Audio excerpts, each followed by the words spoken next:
Ladies, gentlemen, and house elves bound by outdated labor laws, gather round.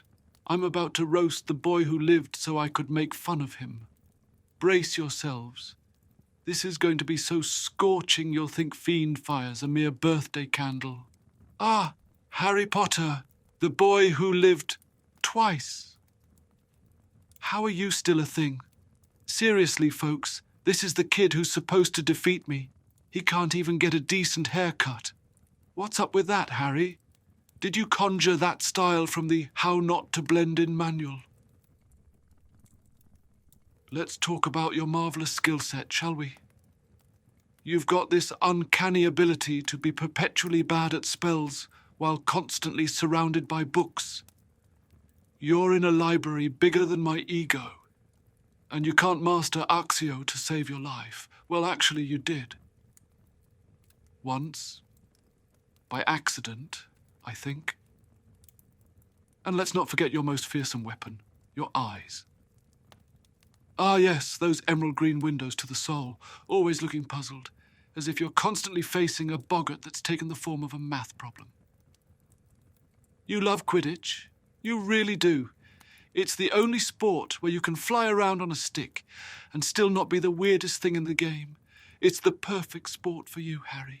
Aimless, random, and you're literally chasing after small, shiny things.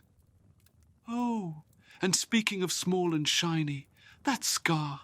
What a conversation starter. Hey, are you Harry Potter?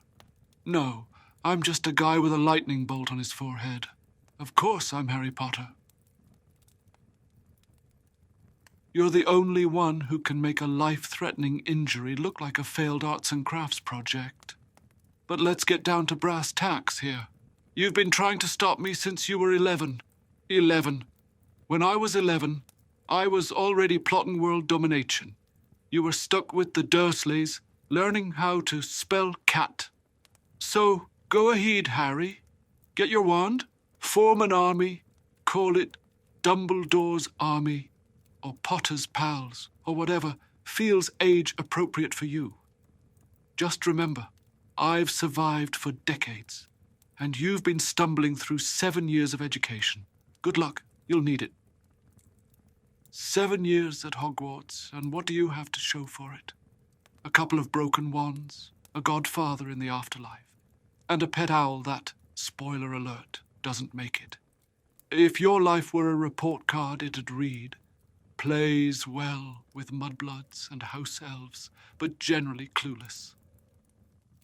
Don't even get me started on your friends. Hermione Granger, the brightest witch of her age. Translation. I read the book, Harry, so you don't have to.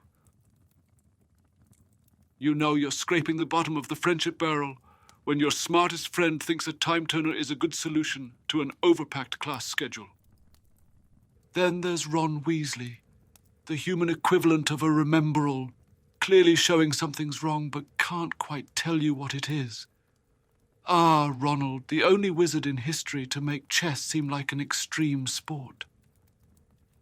Speaking of family, let's talk about your knack for making father figures disappear. You got fewer father figures than I have noses, but hey, at least I have Horcruxes to fall back on. What's your backup plan? A snitch and a sock? I have to admire your persistence, though. I've got Death Eaters who've graduated from the dark arts, and you counter them with love. Ha! What are you going to do, hug me into submission? Oh wait, you can't, because even your hugs probably come with a 3-paragraph disclaimer from Hermione on how to execute them properly. But let's wrap this up, shall we? I have a world to conquer, and you have another epic, life-altering choice to fumble through. You've got the emotional range of a teaspoon and the decision-making skills of a flubberworm, and yet, here you are. I almost don't want to finish you off. Life's doing it slowly, one awkward teenage moment at a time. So ready your wand, Harry. You're going to need all the luck and Expelliarmuses you can muster Just know, at the end of the day, if you do somehow manage to defeat me, you'll still be the guy who took 7 years to get past Wingardium Leviosa. Let's talk fashion, shall we? The Dark Lord versus the kid in hand-me-downs. I've got this sleek no-nose look because who needs to smell defeat, right? You, on the other hand, dress like you raided a thrift shop blindfolded. Invisibility cloak, more like invisibility joke. And then there's your Patronus, a stag. Really, you couldn't even conjure something with a little more bite. I've got an army of Inferi, and you're sending Bambi after me. Well, bring it on, Thumper. How about your house, Gryffindor? The house where bravery is just impulsivity with a PR agent. You say courage, I say lack of a well-thought-out plan. 6 of one, half a dozen bad decisions of the other. Now, I've been told I should consider the ethics of targeting teenagers. But you started it. Breaking into my offices, trying to steal the Sorcerer's Stone, forming an underground rebellion. I almost feel bad for you. Almost. It's like watching a pygmy puff try to take on a Hungarian horntail. Your love life. A subject so confusing, it makes the rules of Quidditch seem straightforward. First, there was Cho Chang, who made you more tongue-tied than a Confundus charm. Then you moved on to Ginny, because nothing says healthy relationship like dating the sister of your best mate. It's as if you're collecting Weasleys. What's next? A romantic escapade with Aunt Muriel. You know, Harry, it's amusing. You fight me with wands and courage, and I've got an army of Death Eaters, dark creatures, and Horcruxes. Yet here we are, year after year, like some messed-up version of Groundhog Day. Only in this version, the groundhog's got a scar and a really bad track record. But please, don't let me discourage you. March on, young hero. Gather your misfit toys and take a stand.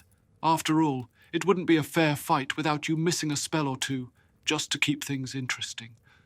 Just remember, while you're sorting out your teenage angst, I'm strategizing world domination. And trust me, in my world, there's no room for a chosen one who can't even choose a decent pair of glasses. Let's talk about your little adventures. You've broken more school rules than Peeves has broken chandeliers. Sneaking into the restricted section, riding dragons, traveling back in time.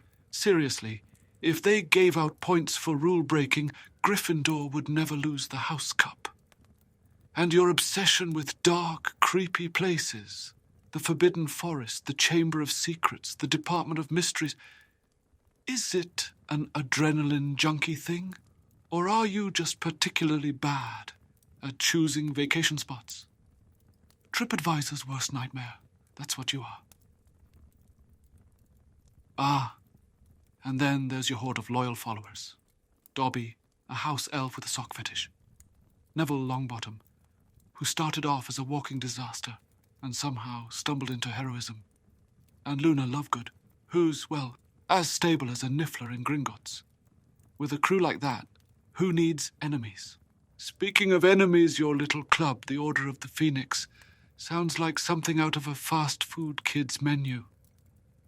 Yes, I'll have the Order of the Phoenix, extra bravery, hold the common sense. It's like a club for people whose life goal is to get a Darwin Award. And let's not forget your career aspirations, Harry. A career in law enforcement chasing down dark wizards. How original. Did you come up with that all by yourself? Or did you just stick your hand in the most obvious life path jar and go with what you grabbed?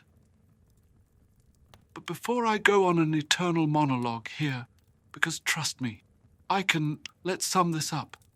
You're the chosen one, the boy who lived, the hero of every magical bedtime story gone wrong. But in the end, you're also just a teenager with a wand that's way too big for him, an endless amount of bad decisions, and a circle of friends who might just be crazier than you are. So go ahead, give it your best shot, Harry. Just remember, you'll always be number 2 in a one-man show. Prepare yourself, Potter. It's going to be one hell of a final act, and I can assure you there won't be any encores. Unless, of course, you find another time-turner and mess that up too. So for the love of Merlin, if you're going to defeat me, at least make it interesting. I could use a good laugh.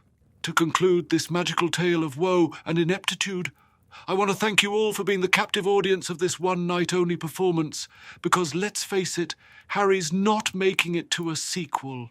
I've enjoyed this more than a Death Eater enjoys a good Cruciatus curse. So until the next catastrophic failure, Harry, and there will be a next time, may your aim stay as poor as your fashion sense, and may your future be as tangled as your past. The Dark Lord has left the building. For now.